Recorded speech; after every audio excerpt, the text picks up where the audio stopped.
There are so many messages in your book. Another one that's close to my heart, because this is something I really believe in.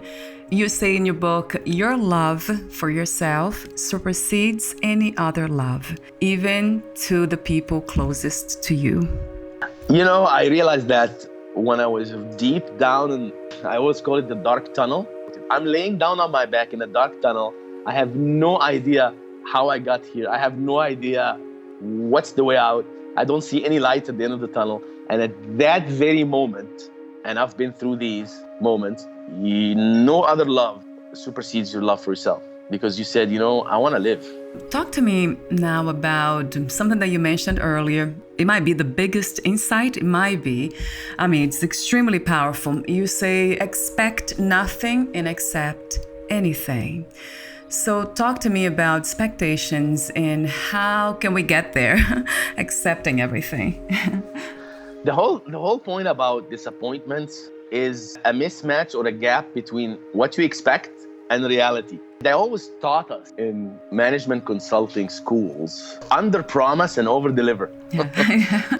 So right. The reason I wrote the book, the title of the book is Disruption, is because when traumas happens to you and you think you are moving on a path, let's talk about career, for example. You are the super duper VP or director, or you have a path in your mind. You've planned it in your head that you're going to become a CEO in the next 10 years. I'm all for setting objectives and challenging oneself to go to reach to the stars. And actually, I used to say always to my kids, aim to the stars. Worst thing that could happen is you're going to land on the moon. Yeah. So right. I'm all for that. However, when anything happens to that life, whether you got laid off or you got passed for the promotion, first thing that's going to happen is disappointments. Like, oh my God, I'm off this path. Why? The point I'm making in the book is path is subjective. It's your opinion that your next move is to be a VP. Well, no, it doesn't mean that way.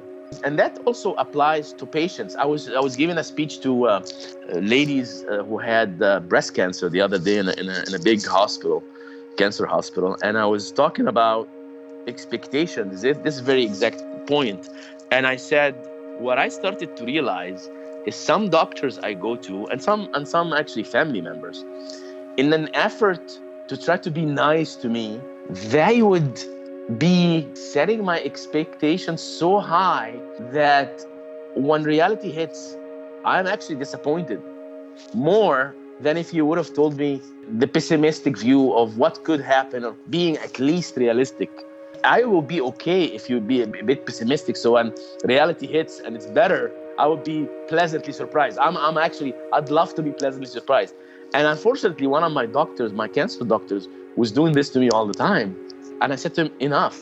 So expectations from situations or from people is the mother of all disappointment. And my motto now is, if I expect nothing from anyone or any situation, I will be happy, because whatever happens, I will accept.